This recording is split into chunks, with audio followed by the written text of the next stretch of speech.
Muy buenos días a todos, bienvenidos a este nuevo taller de Dimedu de Tres Talent. En esta ocasión vamos a hablaros de los perfiles de las altas capacidades. Os presento a mi compañera Alba Domingo, que está aquí. Hola a todos, encantada de estar aquí con vosotros. Y empezamos. Os voy a hablar un poquito de qué es lo que vamos a ver en el taller de hoy, ¿vale? Vamos a estar atendiendo las diferencias neurofisiológicas que existe en el colectivo para poder diferenciar un cerebro neurotípico de uno con altas capacidades. Luego haremos una breve relación de algunos de los perfiles más comunes que nos podemos encontrar en nuestro alumnado, ¿vale? Dentro de la alta capacidad, porque hay diferentes diferencias importantes. Y por último hablaremos de uno de los perfiles más repetidos y que al que tenemos que tener mucho cuidado y prestar especial atención los docentes, que son las niñas con altas capacidades que, bueno, ya hablaremos sobre todo sobre su masking en la adolescencia. Antes de empezar, quería presentaros al grupo Tres Talent, que somos tres componentes: Blanca Santiago, que no está hoy con nosotros porque está de baja médica, Maque Salcedo, que soy yo, y Alba Domingo, que ahora mismo la voy a dejar con vosotros. Y bueno, que sepáis que Tres Talent estamos volcadas en la difusión y la divulgación de todo lo que tenga que ver con la alta capacidad, porque creemos que con la formación en este campo podemos llegar a más gente y ayudar a muchísimas familias. Os dejo con Alba Domingo. Adelante, Alba. Bueno, pues os vamos a hacer una brevísima introducción de las altas capacidades y las diferencias neurofisiológicas. ¿Por qué el cerebro de altas capacidades es diferente y por qué en el aula necesitamos esas adaptaciones? ¿Vale? ¿Qué necesidades tienen estos peques derivadas de estas diferencias? Va a ser una introducción muy breve, pero bueno, para que sí que nos ayude un poquito a posicionarnos antes de hablar de los perfiles. Bueno, la primera pregunta que nos surge: ¿es diferente el cerebro de un peque de altas capacidades? Y efectivamente, desde pequeñitos, los peques de altas capacidades, la estructura cerebral que tienen es diferente, la manera en la que procesan la información es diferente, no ni mejor ni peor, diferente, y lo que sí que necesitamos en el aula es esas adaptaciones para que estos peques puedan desarrollar su potencial. Evidencia científica, ya os digo que es súper breve porque de esto podríamos estar hablando muchísimo tiempo. Se tiene evidencia desde las primeras ecografías que el cerebro ya de altas capacidades es diferente, ¿vale? La corteza cerebral es un poquito más gruesa y ya da pie a pensar que estos niños luego el procesamiento de la información sea diferente. Ya desde bebés se ve que un bebé normotípico puede tener 4 minutos en estado de vigilia y atención, mientras que un bebé de altas capacidades puede estar 8 minutos. ¿Qué cositas se pueden ver ya desde bebés? Pues, por ejemplo, son bebés que tienen alta demanda. Imaginaros que tenéis un cerebro el cual procesa un montón de información, está muy atento a todos los estímulos, pero soy un bebé y no me puedo ni comunicar, ni puedo decir que necesito, ni nada parecido, ¿no? Pues este tipo de bebés, claro, son los que llamamos a veces de alta demanda, porque, claro, todos esos estímulos y demás no saben cómo procesarlos y, bueno, pues su manera es el llanto o el movimiento, ¿vale? Entonces, bueno, son cositas para estar atento. ¿Desde cuándo se puede detectar? Pues bueno, aunque como os decía, hay pruebas científicas que ya dicen que el cerebro de altas capacidades desde pequeñitos es diferente, los test con los cuales medimos las altas capacidades se suelen hacer a partir de los 2 años y medio. A partir de ahí ya se pueden hacer test, ¿vale? Para detectar estos peques y poder adaptarles en el aula. ¿Qué consecuencias tiene lo que hablábamos en la diapositiva anterior de que el cerebro de altas capacidades sea diferente? Pues que madura más rápido, digamos que la edad cerebral es superior a la edad física, tienen una mayor milenización de los lóbulos frontales a una edad más temprana de lo habitual. Eso lo que hace es pues, que tengan una capacidad de razonamiento, por ejemplo, abstracto, mucho más alta que la que le corresponde por edad, se hagan preguntas. Y imaginaros lo que es estar en un entorno en el cual tengas todas estas preocupaciones, tengas todos estos estímulos, empiezas a descubrir el mundo, pero a veces no tengas las respuestas, ¿no? Memoria de trabajo también más alta, alto nivel, como decía, de pensamiento abstracto y también normalmente de creatividad. Todo esto, ¿vale? Ese cerebro diferente que tiene unas neuronas con unas dendritas más largas que hacen que la información fluya y haya más conexión, significa que luego en el aula también van a aprender más deprisa. Si aprenden más deprisa, porque están motivados y están interesados en lo que están aprendiendo, pues tenemos que darles respuestas y salidas a estas demandas de conocimiento que tienen.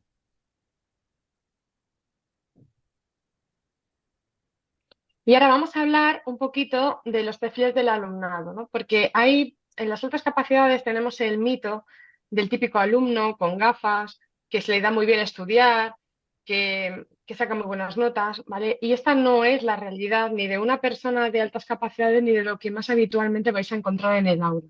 Nos vamos a basar en una clasificación que ha hecho Luz Pérez, que para mí es una eminencia en todo el tema de alta capacidad. Ella está ahora mismo en la Universidad Camilo José Cela. Vamos a basarnos en esta clasificación para daros pinceladas de los diferentes perfiles de alumnos y las respuestas educativas que podéis dar en el aula, porque es fundamental apoyar emocionalmente al alumnado para poder desarrollar el potencial del que estamos hablando. Bueno, como decía, diferentes alumnos de altas capacidades. Vamos con la siguiente diapositiva. Imaginaros que tenéis este y este es vuestro aula, ¿vale? Tenemos necesidades específicas de apoyo educativo, que desde luego, si conocéis la legislación, no son solo ni mucho menos altas capacidades. Pero en este aula que tenéis aquí representada, veis esas manitas rojas, todos estos serían perfiles de alumnos de altas capacidades. En total, Luz Pérez clasifica 8. Yo voy a hablar de los 4 primeros y luego voy a dejar a mi compañera Maque con los 4 siguientes. Pero imaginaros que dentro de un aula y de altas capacidades, todas estas manitas rojas serían perfiles de alumnado diferente que necesitarían respuestas diferentes. Vamos a empezar con uno del cual se habla muy poco, pero que sin embargo nos encontramos mucho, que es el alumno del bajo rendimiento académico. ¿Qué características tiene este tipo de alumno? Pues que el tema de cómo funciona el sistema escolar, el tema de la repetición, el tema de que les digan lo que tienen que estudiar y hasta dónde, no va bien con ellos. Entonces son niños que pueden perfectamente tener fracaso escolar porque les cuesta un montón aprender de la manera en la que se están diciendo que tienen que aprender. Suelen presentar además baja autoestima. El hecho también de la baja autoestima también suele correlacionar con un problema en las relaciones sociales con el resto de compañeros de clase.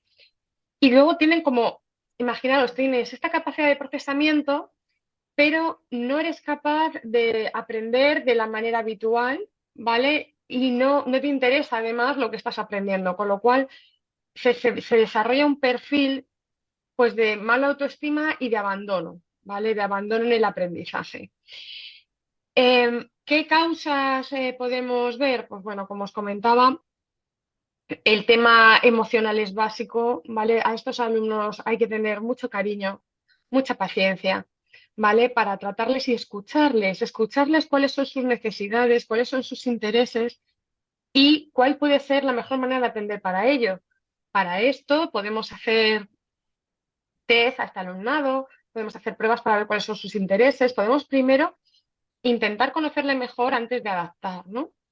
¿No vamos a encontrar en un primer momento? Pues sí, con actitudes negativas. Normalmente en primaria se nota menos, pero en secundaria, imaginaos este tipo de perfil que va con la carga de las malas notas, del sistema escolar, de la mala relación con los compañeros, pues nos encontramos actitudes negativas y a veces que es verdad que hay que pasar un muro y es verdad que no es sencillo, pero se puede. Y estos casos son preciosos porque cuando se consigue llegar a este alumno y se consigue conectar con ese interés, se empieza a darse cuenta de que él también puede tener éxitos, que también su manera de estudiar y su manera de ver el mundo puede ser compatible con el resto de la clase y se le deja aportar. Son casos muy bonitos para tratar en el aula. Bueno, entonces, temas para hacer con ellos en el aula. Bueno, aparte de conocerles, los test, apoyo emocional, escucha, merece la pena sacar a este tipo de alumno 5 minutitos para tener mejor relación con él, para saber atenderle mejor, ¿vale? Y esto es un camino, pues, de poquito a poquito, ¿vale? Desde el primer trimestre hasta el último trimestre, poniendo atención y cariño para potenciar ese talento. Vamos con otro perfil que también nos encontramos bastante, que es el de creativo despistado. Esto, hay peques que tienen esta capacidad de creatividad, tienen un mundo maravilloso en la cabeza y eso les hace no estar muy conectados a veces con la realidad. De nuevo, ponernos un poquito en la situación en el aula que hemos visto antes, y tenemos un alumno que le estamos explicando algo de matemáticas, que bueno, que vale, que sí, para empezar lo he entendido, pero es que no le interesa mucho. Pero a él lo que le interesa son los mundos fantásticos, los dragones, los unicornios, este tipo de cosas que en su cabeza son mucho más interesantes. ¿Qué pasa? Que este niño desconecta y se va a ese mundo interior. Se pueden dar casos del mundo interior, claro, desde fuera parece que es un niño que no está prestando atención en absoluto en el aula, que incluso puede tener otro tipo de necesidad específica de apoyo educativo que no son altas capacidades. Pero no tiene por qué ser así, simplemente hay que buscar la manera en que conecte esa creatividad que tiene con lo que estamos aprendiendo en el aula. Puede ser un niño que también de fracaso escolar, que sea rebelde, que le cueste relacionarse también socialmente. ¿Qué necesita este niño? Pues que esa capacidad que tiene de creatividad la encaucemos, ¿vale? En función, imaginaros, el mismo caso de antes, tenemos al niño que dices que le encantan los dragones, pero es que no le gustan nada las matemáticas. Bueno, pues los conceptos básicos ya los tiene, ¿vale? Imaginaros que estamos en primaria. La multiplicación la ha entendido hace tiempo. Es capaz de multiplicar 3 dígitos en vez de tal. Pues vamos a dejarle dentro de este área de interés que dice, vamos a escribir problemas matemáticos con la multiplicación relacionado con dragones. Por ejemplo, ¿vale? Vamos a buscar la manera de que esta creatividad esté encauzada al área de conocimiento en el que estamos, por ejemplo, en este caso matemáticas, ¿vale? ¿Qué se necesita por parte del profesor? Pues tolerancia, que esté involucrado, que haya enriquecimiento, le tiene que preparar ciertos ejercicios especialmente para él, ¿vale? Y dejar a este alumno que poquito a poquito vaya ganando en un trabajo independiente, pero dentro de la materia que estamos dando en el aula.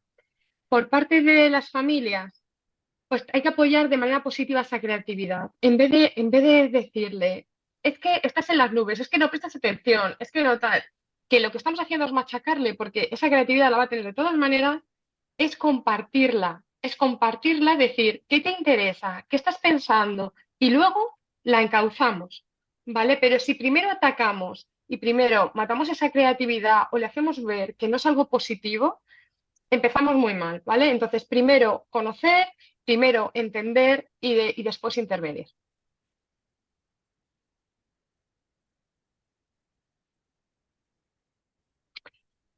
Vamos con un perfil que luego Maque estoy segura que os va a hablar también de este perfil en el caso de las niñas porque se da mucho, ¿vale? Voy a poner el ejemplo aquí para explicaros este perfil, el de una niña que está en el aula en secundaria, imaginaros, y es de alta capacidad, pero ella ha aprendido que en el entorno social no se valora demasiado que sea inteligente, ni que destaque, que las compañeras al revés, en el momento en el que destaca, en el momento en el que saca buenas notas, la miran mal.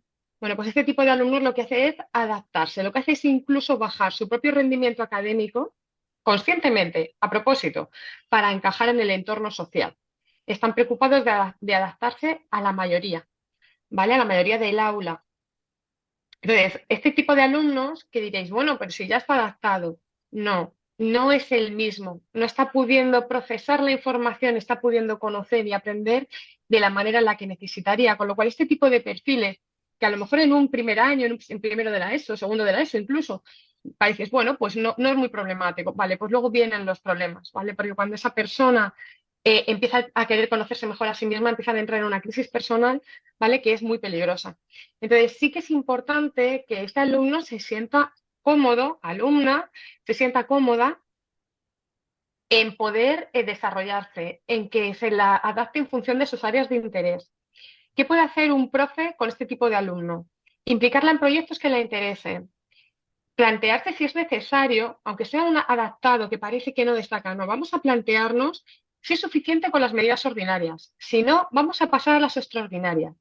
Y si no, vamos a pasar a las excepcionales, porque a lo mejor es necesaria una aceleración, o es necesario profundizar mucho más, o es necesaria una compactación curricular, ¿vale? El hecho de que la veamos en el aula como que parece, si vemos que tiene potencial y es capaz de hacer mucho más, vamos también a darle lo que necesita, ¿vale? Por parte de las familias, ¿qué podemos hacer?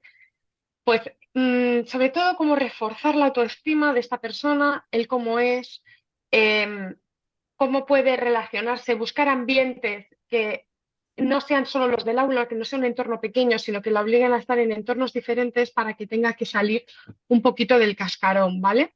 Que tenga diversidad de amigos y que no tengan unas restricciones de tiempo y de espacio. Vamos con el siguiente perfil. Y bueno, este perfil es el más conocido, ¿vale? Que es el de el alto rendimiento, el alumno brillante, que saca buenas notas, que procesa rápido, que tal, pero y ahora nos preguntamos, entonces este alumno ya está bien, ¿no? Este alumno ya está bien, no tenemos que hacer nada porque ya saca buenas notas. Pues no, lamentablemente tampoco, también hay que hacer cositas. ¿Vale? ¿Qué podemos ver? Pues que son responsables, que son perfeccionistas, que tienen un alto rendimiento, que son muy autocríticos. ¿Qué ocurre? Que esto es un arma de doble filo. El tema del perfeccionismo y la responsabilidad hasta cierto punto es saludable y a partir de cierto punto no es saludable. Este tipo de alumnos nos podemos encontrar con que esa necesidad de perfeccionismo y de autocrítica les puede llegar hasta ser no operativos, ¿vale? Hasta bloquearse por completo puede ocurrirles o puede ocurrirles que viven en un constante estado de ansiedad porque están dejando en todo momento que las notas estén relacionadas con la percepción que tienen sobre sí mismos. Entonces, a pesar de que puedan tener un alto rendimiento o que sean muy brillantes, pueden tener perfectamente muy mala autoestima, ¿vale?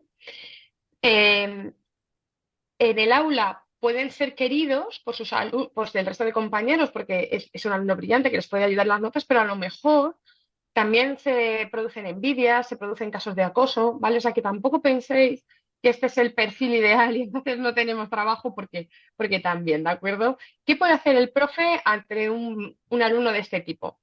Pues plantearnos si es suficiente con lo que le estamos dando en el aula, porque a lo mejor es suficiente, pero a lo mejor no. A lo mejor este es un alumno que necesita la aceleración, enriquecimiento, y no nos tenemos que asustar, porque a lo mejor este alumno tiene una edad mental mucho más alta que su edad biológica y estaría mejor tanto social como académicamente en un grupo superior. ¿Vale? Entonces, si esto es necesario, para eso está orientación, para eso está que se detecte primero que está detectada altas capacidades y demás. Esta orientación que se vea entre profesor, orientación, familia, qué necesita este alumno y se propone sin miedo las medidas que están recogidas en la ley para adaptar de la mejor manera a este alumno. ¿Qué se necesita a nivel familiar? Pues este alumno necesita también independencia, que se valoren sus intereses y que no pasa nada por equivocarse. ¿Vale? Hay que también educar en el error como forma de aprendizaje. Y ahora ya os dejo con Maque, que os va a hablar de los otros 4 perfiles que os podéis encontrar en el aula según la clasificación de Luz Pérez. Pues Adelante. muchas gracias, Alba. Antes de comenzar con mis 4 perfiles, voy a hacer un pequeño repaso porque había personas que se han incorporado al taller un poquito tarde y simplemente voy a recordar los 4 que nos acabas de contar tú, ¿vale? Simplemente los 4 nombres. Vale, el primero es el de, si no me equivoco, efectivamente, el primero es el de bajo rendimiento académico. Bueno, recordaos que también va a quedar el taller grabado y que os lo vamos a enviar. El creativo despistado, el adaptado y Alba nos acaba de hablar del de alto rendimiento. También nos podemos encontrar con el típico niño o niña que está continuamente enfadado. Esto sucede casi siempre porque bueno, si han sido identificadas sus altas capacidades y no se han atendido, pues va a vivir enfadado con el mundo. Pero lo más seguro es que ni siquiera sepa que tiene altas capacidades. Es con los que más nos encontramos nosotras, ¿no? Entonces, ¿qué es lo que ocurre? Que su relación con el mundo no es tal y como ellos la tienen en su cabeza, ¿no? Entonces, continuamente se sienten defraudados y por eso les hace estar en una actitud como de enfado continuo, ¿no? ¿Qué es lo que ocurre? Que cuando algo les toca las narices, por decir así, o se sale de esa ruta de perfeccionismo y de justicia que ellos tienen en su cabeza, un nivel de expectativa muy elevado, pues entonces ya todo está mal, ¿no? Pasan del blanco al negro y por eso tienen ese carácter explosivo y pueden tener conductas disruptivas en el aula. Esto hay alumnos que tenemos en el aula que los detectamos enseguida y entonces se les etiqueta. Aquí pone que los profesores las ridiculizan y rechazan. Quiero pensar que, claro, obviamente esto es una clasificación de hace mucho tiempo, pero aunque no lo hagamos en voz alta, hay veces que por dentro sí que sientes cierto rechazo a ese alumno que te está boicoteando el aula. Y esto no puede suceder, porque si el propio docente tiene esa percepción, el resto del alumnado lo va a captar y al final es un niño que se acaba apartando, ¿no? ¿Qué orientación, o sea, qué necesidades tiene? Pues también, como el que nos comentaba antes, Salva, bueno, realmente esta es muy importante que la hagamos con todos los alumnos, ¿no? Es una orientación individual, que le cojamos, que hablemos con él, que intentemos averiguar qué le sucede, ¿no? Y habrá que buscar distintas estrategias y habilidades sociales para que él las trabaje, porque esa sensación que tiene de rechazo constante hacia todo lo que le rodea, pues también eh, le dará muchísimas dificultades a la hora de relacionarse con sus compañeros, ¿no? Y desde luego habrá que trabajar en el autoconcepto. Este niño ve que no encaja y si él es el que está distinto, el que es distinto a todos los que le rodean, va a considerar que el que está equivocado es él. ¿Vale? Entonces el autoconcepto va a ir por los suelos y estos niños llegan a los cursos superiores de la ESO o de bachillerato con una autoestima muy tocada. ¿Vale? En soporte familiar va a necesitar una orientación personalizada. Probablemente, si no se han detectado sus altas capacidades y no se han trabajado hasta entonces, va a necesitar la guía, el coaching, el psicólogo experto en altas capacidades, pero alguien que le explique exactamente cómo es él, ¿no? Y en cuanto a las necesidades en el ámbito académico, obviamente lo primero es la identificación. Ya os he dicho que es muy probable que este perfil no esté identificado, orientación y tenemos que ser conscientes, esto nos viene muy bien para todos los perfiles, que como su cerebro es diferente y la manera de adquisición de contenidos es distinta, no estudian de manera tradicional. Entonces, es muy, muy importante que a estos alumnos no les hagamos tareas repetitivas. Ayer justo tuve sesión con un chaval que me decía, es que no me gusta la clase de lengua porque es más de copiar que de pensar. Claro, lo dejó perfecto. Estos niños necesitan pensar y crear. No pueden estar copiando, copiando, copiando, copiando, porque su cerebro, con una repetición, ya una o dos repeticiones, ya ha cogido el concepto para el que sus compañeros necesitan de 6 a 8 repeticiones. ¿Vale? Entonces no hay que ser exigentes con ellos a la hora de no has entregado los deberes, no has hecho estos ejercicios, porque a lo mejor ellos tienen que hacerlos de otra manera. Tenemos que, en cuanto al profesorado, tenemos que ser un poco más flexibles y seguramente que el humor de este alumno y desde luego su aprendizaje mejoren muchísimo. Alumno procedente de otra cultura. Esto no se nos pasa por la cabeza. Y me parece muy interesante resaltarlo, porque la inteligencia no distingue ni de sexo, ni de género, vamos, ni de cultura, ni de raza, ni de nada. Entonces, puedes tener un alumno con altas capacidades que viene de otro sitio. ¿Qué es lo que ocurre? Que llega aquí, se tiene que adaptar a una nueva cultura, a un nuevo idioma, y entonces a lo mejor tú no ves esas capacidades, no ves todo ese potencial en el aula. ¿Por qué? Porque el niño está centrándose en otras cosas. Entonces, bueno, realmente le da importancia a otras cosas. A lo mejor si no puede hablar, si tiene otro lenguaje, pues no, otra lengua, pues no va a poder comunicar toda la riqueza interior que tiene. Pero es que además, si todos los alumnos, por ejemplo en la adolescencia, que es mi etapa favorita, necesitan encajar, estos que vienen de fuera, más todavía, están buscando mucho el encajar. Por lo tanto, pueden llegar a esconder estas altas capacidades y acabar siendo una mezcla con el perfil ese adaptado del que os hablaba Alba y del que hablaremos más adelante, ¿vale? Pues causas, ya os digo, ¿no? De ambientes sociales desfavorecidos o de otras culturas. Entonces, este tipo de alumnado es mucho más difícil de identificar porque quizá nos vayamos a centrar más en sus necesidades por defecto, ¿no? Por las cosas que les faltan, no se puede comunicar o tienen otro nivel en su país o en su cultura o donde él estuviera, viene con otro nivel y se tiene que poner al día. y no pensamos en que a lo mejor su cerebro aprende diferente, que sus necesidades puedan ser otras, ¿no? ¿Cómo actuamos con estos niños? Pues estar atentos para poder identificarlos y una vez que lo hemos hecho, eh, no me gusta esta palabra porque está muy de moda, pero realmente es como empoderarles, ¿no? Como reforzar su autoestima, que no tienen por qué ocultarse, no tienen por qué ser tímidos ni mucho menos sentirse inferiores, ¿no? Que todas las personas tenemos la misma dignidad y que tienen, en este caso, un potencial brillante que tienen que sacar adelante, ¿vale? La autoestima peligra mucho en estos casos. Uno de mis perfiles favoritos, alumno o alumna de doble excepcionalidad. Para los que a lo mejor estáis iniciándoos en el tema de la alta capacidad, igual no conocéis este concepto. La doble excepcionalidad se considera cuando conviven en la misma persona una alta capacidad y alguna dificultad de aprendizaje. Aquí abajo pongo las que son más habituales, que están el TDAH, bueno, ya os digo que esta es una clasificación antigua y por eso pone síndrome de Asperger, pero realmente es el TEA, ¿vale? En cualquiera de sus niveles, sobre todo en niveles superiores. Dislexia y todo lo que tenga que ver con la dislexia, la discalculia, disgrafía, disortografía, ¿vale? Y luego aquí aparece también la depresión, que incluso me he dado cuenta que aparece dos veces, el TOC, ciertos niveles de ansiedad que pueden ser derivados de la no atención de la alta capacidad y que durante una temporada nos hagan, bueno, nos dificulten que brille esta alta capacidad o que nos manejemos y por eso consideramos que estamos en una temporada de doble excepcionalidad, aunque realmente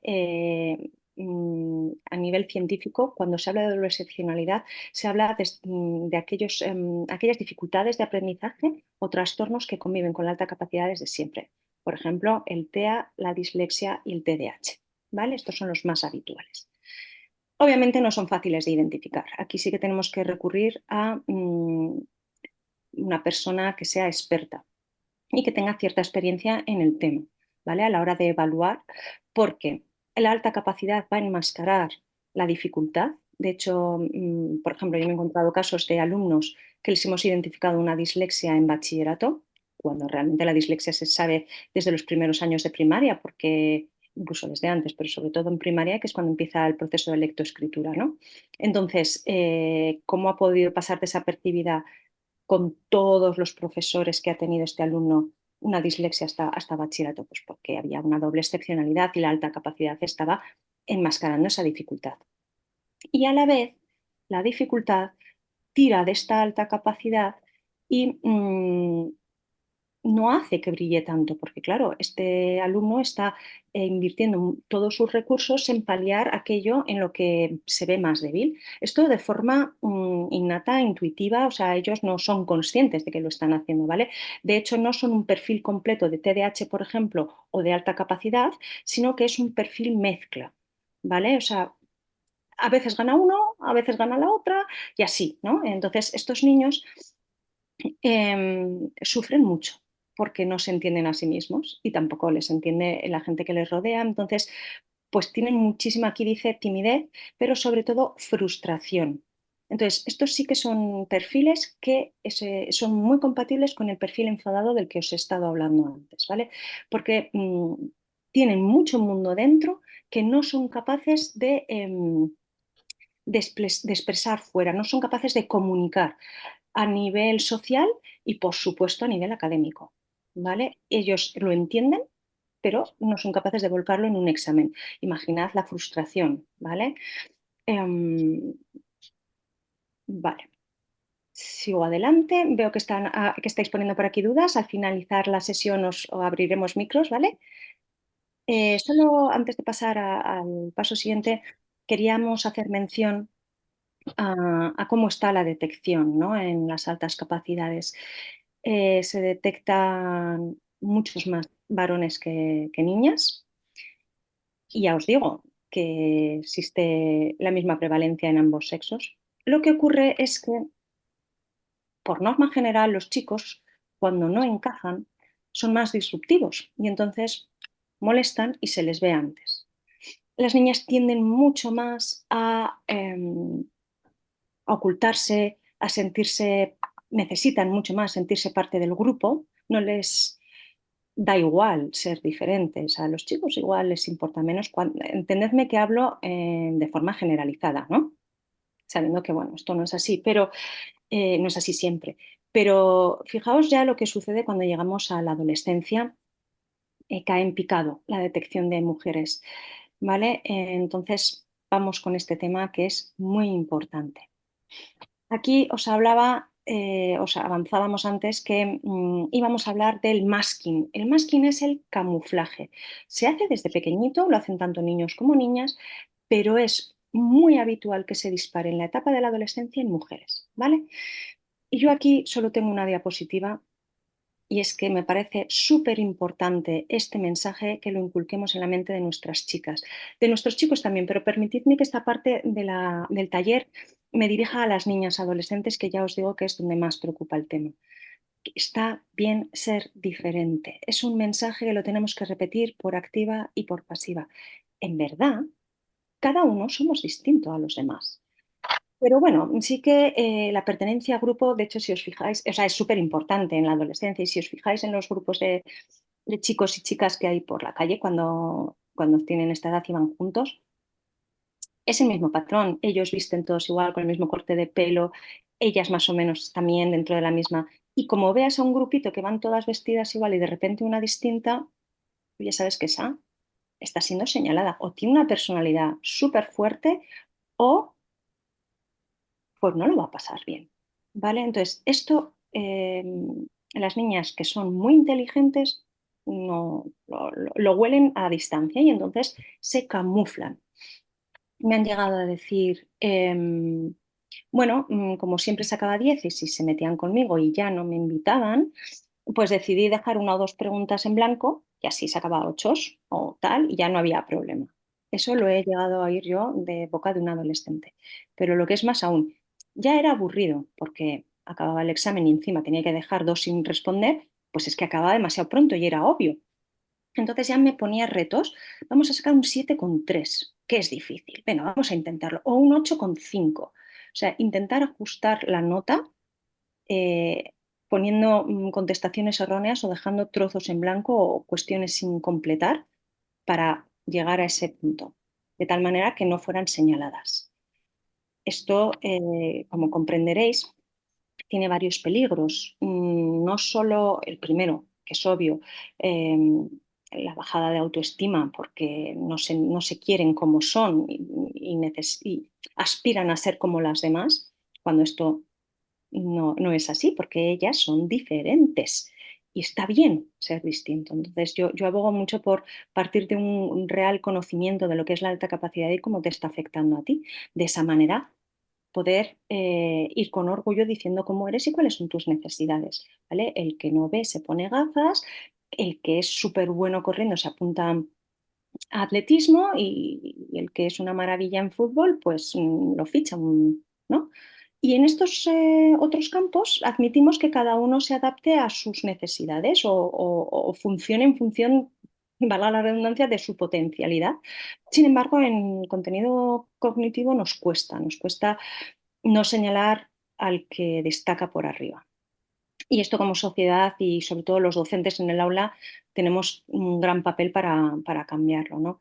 Eh, Os voy a contar para terminar un caso de una niña con la que estuve trabajando que lo pasaba fatal.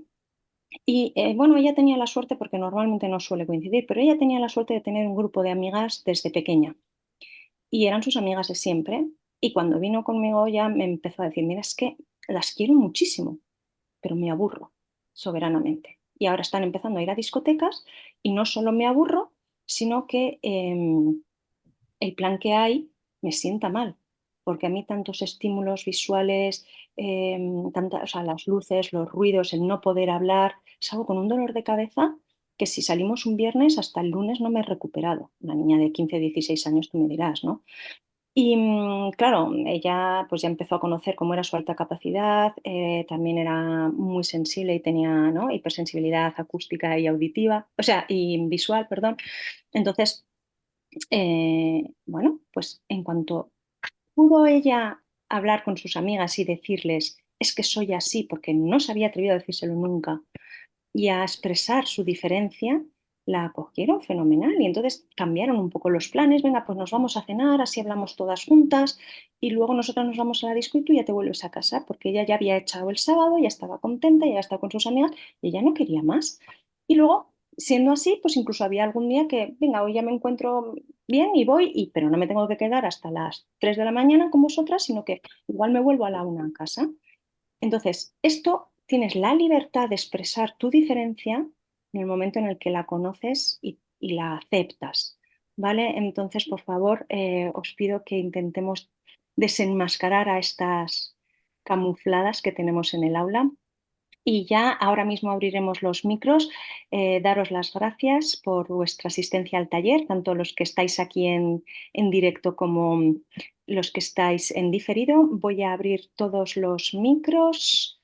Creo que lo estoy haciendo bien, no lo sé. A ver si alguien quiere, si no, que nos lo ponga. Si hay alguna duda o si quieres tú, Alba, perdón, contestar alguna de las dudas que había en el chat mientras yo intento Sí, gestionar esto. en el chat hay una pregunta que se ha repetido varias veces. Espera, A ver, vaya, ahora. ahora, vale. Hay una pregunta que se ha repetido varias veces y es si un mismo alumno puede tener, o puede estar clasificado en varios de los perfiles. Bueno, Ningún alumno nos vamos a encontrar que sea absolutamente puro, para que nos entendamos, ¿vale? No va a haber el alumno que cumpla exactamente todas las características y que justo apliquemos esas mismas respuestas y funcione. Tenéis que tener en cuenta que esto es una clasificación que nos ayuda, nos orienta, pero no vamos a encontrar eso porque todas las personas somos complejas, entonces tendremos un poquito de una cosa y un poquito de otra. No obstante, yo creo que sí que el tener clasificados los perfiles nos ayuda mucho. A veces necesitamos pues compaginar efectivamente, decir, bueno, mira, es que tengo un alumno enfadado con bajo rendimiento. Sí, perfectamente, pueden ser las dos cosas. Bueno, pues vamos a ver cómo encauzamos ese rendimiento y cómo trabajamos emocionalmente para bajar ese enfado, ¿vale? O sea que es posible que tengan varios de los perfiles. Nos preguntan, Ma, que también, esta te la dejo a ti la pregunta, libros para adolescentes relacionados con alta capacidad. vale. Para adolescentes en concreto, así específicamente no, pero apuntamos, que me parece una buena sugerencia. Sí que ya que está aquí nuestra pantalla, te puedo recomendar el libro que hemos escrito conjuntamente Blanca Alba y yo, de libro Altas Capacidades, .com. Y ahí sí que tenemos un tema dedicado a la adolescencia. Yo más que libros te recomendaría pues algún vídeo, que hay bastantes, ¿vale? Si quieres, mándame luego un mail y te puedo recomendar vídeos en los que se habla bastante de la alta capacidad en la etapa de la adolescencia, ¿vale? El libro así específico de esta etapa, no, ahora mismo no te puedo recomendar otro. No, que sea solo hablando de esta etapa, no, pero bueno, sí que podemos encontrar libros en los cuales se toca, como el nuestro tenemos un capítulo, pero hay más donde se puede tal. Entonces, mandarnos mail los que necesitéis recomendaciones y os contestamos. Nos preguntan a qué edad es conveniente decirle a un niño que tiene altas capacidades. A ver, aquí opiniones hay muchas, ¿vale? Yo os digo mi opinión. Mi opinión es que el niño es como es desde que nace, desde que estaba en la barriguita de su mamá, como hemos explicado antes, el cerebro ya funciona diferente, con lo cual, desde que son pequeñitos, ellos empiezan a notar como que no procesan las cosas de la misma manera, que son diferentes, que no encajan, que quieren hacer un juego que ellos consideran que es súper chulo, pero nadie les sigue. Y esto lo notan desde pequeñitos. Entonces, yo creo que hay que tomar estas cosas con naturalidad. Es decir, bueno, pues vale, pues es una de las características que tiene. Puede ser alto, puede ser bajo. Esas son características evidentes porque están a simple vista. Las altas capacidades no, pero se le pueden explicar igual que cuando un peque tiene cualquier otra cosa. Yo qué sé, por poner una cosa totalmente diferente, es celíaco. Bueno, pues evidentemente le explicamos que es celíaco. Bueno, pues si es alta capacidad, le explicamos que es alta capacidad para que se conozca y se entienda mejor a sí mismo. Entonces yo no diría que hay una edad en la cual hay que decirlo. Yo diría que es en el momento en el que se sabe, en el momento en que ya está evaluado, evidentemente adaptándolo al nivel del niño al cual se lo vamos a contar, pero se puede hablar de ello con total tranquilidad. Es más, yo te diría que en cuanto tengáis sospechas, ya empecéis a hablarlo con él, porque si tenéis sospechas, la recomendación es que enseguida evaluéis. Y yo creo que deben de saber a qué van y que no pasa nada, que no, que el numerito es el numerito, que bueno, esto es otro tema, ¿no? Que habría que preparar la evaluación con ellos a nivel emocional, sobre todo, no, no cognitivo, cognitivo da igual. Pero yo soy de la opinión de que en cuanto ellos, o sea, en cuanto en casa estéis tratando el tema, que ellos sean partícipes, de hecho es que forma parte de su ser. Sospechas desde siempre, ¿no? Dices por aquí. A ver. Mm, bueno, me he perdido, perdona. Había otra pregunta que hablaba sobre el tema de la doble excepcionalidad, de Ujú. las pruebas y demás, cómo se sabe que es de doble excepcionalidad. Entonces, a ver, esto es importante porque decían, bueno, como se hacen pruebas de todo, de lectura, de tal cual, se va a detectar que hay algún otro tipo de problema y se va a saber que es doble excepcionalidad. No, no siempre. Puede ser que haya un caso que y le hagamos un WIS, por ejemplo, y veamos en uno de los indicadores y nos haga sospechar que puede haber algo más. Vale, puede ocurrir, pero no necesariamente. Se puede dar la alta capacidad, se puede ver, puede entrar en tal, y luego ese alumno tiene otra necesidad específica para la cual va a ser necesario hacer pruebas concretas. Por ejemplo, hay pruebas concretas para la dislexia, pruebas concretas para la disgrafía, pruebas concretas. ¿Vale? Entonces, ¿a veces ayuda a saber por dónde tenemos que tirar del hilo? Sí, puede ayudar, pero no necesariamente. No penséis que porque le hayan evaluado de altas capacidades, ya está. Dice, ah, pues si me han dicho que son altas capacidades, entonces está descartada toda doble excepcionalidad.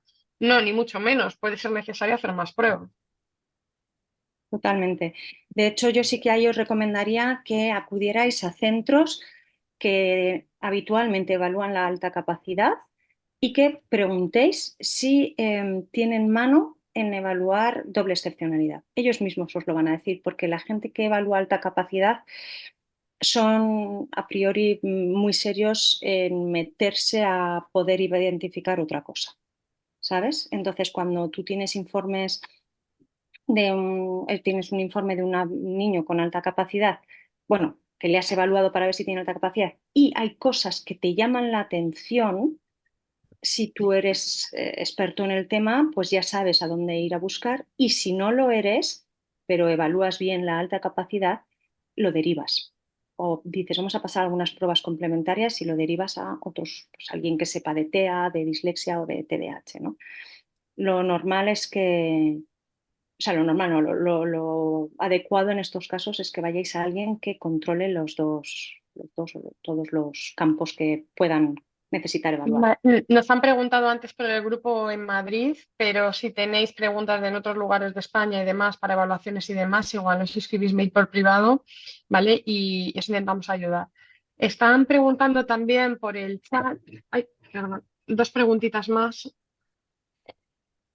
Em, un segundo.